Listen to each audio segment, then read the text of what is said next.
I think for countries like France and Germany, they take pride in their educational systems and they take history seriously.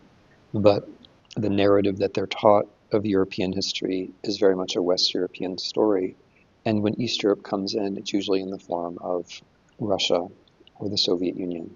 And so people can be very well educated without having ever really come into contact with Ukraine. And for most people, if you don't learn it as a child, you don't learn it at all. So and the second point is that the reality of Ukraine has been actively suppressed. So by Soviet propaganda, by an overarching Russian imperial narrative, which was brought to France and other countries by white Russian immigrants. So there's there's a funny way in that precisely because Ukraine is so important, people tell Westerners that doesn't really exist, that really belongs to us. Because Ukraine really is important. I mean, it's central. And I guess this is a third point. It's not just that the French and other Europeans learn that, oh, yes, there is a Ukraine. Like, it's not just a yes-no question. It's also that they have so much to learn after they learn that, right? Not just that there is a Ukraine that exists, but, oh, Ukraine was a crucial part of the Soviet Union. Oh, yes, wait a minute, it was also part of Poland. And hold on, it was also part of the Habsburg monarchy. And wait a minute, it was part of the Russian Empire. And hold on, the Russian Empire only became European after it absorbed Ukraine. And wait a minute, when it absorbed Ukraine, it absorbed churchmen who belonged to a culture that had been going on for hundreds of years. And hold on, that brings us back to Rus. And wait, Rus connects us to the Vikings. And oh, look, the Vikings connect us to another globalization. And you can keep going back and back and back, hundreds and hundreds and even thousands of years, and you keep finding new layers of human, European, Ukrainian history in these lands. So the positive side of this is that some people, once they realize that Ukraine exists, they make a kind of voyage, and they learn some of these things. And for me personally, the interesting part is that Ukrainian history doesn't have to be just a defensive thing. Of course, it's very annoying when people don't know you exist, but the positive way to look at it is that once people know that Ukraine exists, actually their own histories make more sense.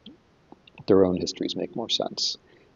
France was ruled for a time by the Goths. Who were the Goths? They were people who came from Ukraine. Medieval France had this strange queen that people have forgotten about called Anne. Where did she came from? Well, like an awful lot of important women in medieval European history, she came from Rus, she came from Kiev, and on and on and on. So in many different ways, European history really only makes sense when you start to put Ukraine into it. And that's a kind of positive project that I want to take part in.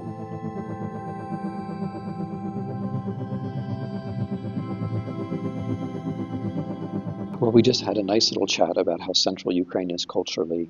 Ukraine is also central strategically. And this is, again, an easy point to make historically, that Ukraine has been at the center of various contests, going all the way back to the Greeks and probably before, trying to control Ukrainian agricultural resources, trying to control the Black Sea, and trying to control Ukrainian human resources is a story which has at least a couple thousand years of history and maybe more.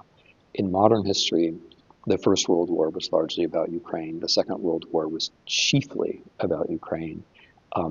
The Soviet Union existed in the form that it did for as long as it did because it managed to control Ukraine. And so the question of what Ukraine is, or where Ukraine is, by whom it is controlled, has been very, very, very important. And we now have we've had this very special opportunity for the last 34 years to see Ukraine be an independent state, right? And that independent state, if it is secure, if it is prosperous, will help Europe to be the Europe that it wants to be. And I think it has to be seen in that way. I think too often Europeans see Ukraine as an irritant, or Ukraine is a place that needs our help. But it's really the other way around. If the European Union is going to survive and thrive, it has to include Ukraine. And this has been my view for quite a long time. But the Russians have made it all the clearer. If Russia manages to control that territory and those people, And this, of course, is a terrible thing to think about, but if Russia manages to control that territory and those resources, then Russia is an existential threat to Europe in a way that it wasn't before. And if one now imagines in 2025 a Russia which is powerful like that, and an America which is totally absent and indifferent to Europe, which is what Americans are here in Munich telling you, then that is a very dark picture for Europe. So Ukraine, in a way, is Europe's chance to be itself, and I just worry that Europeans aren't going to see that quickly enough.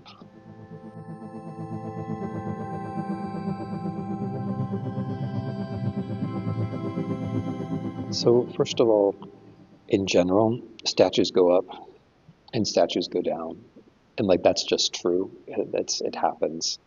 I guess what I would say is that it's important not to just conveniently push things aside, but rather to rework them.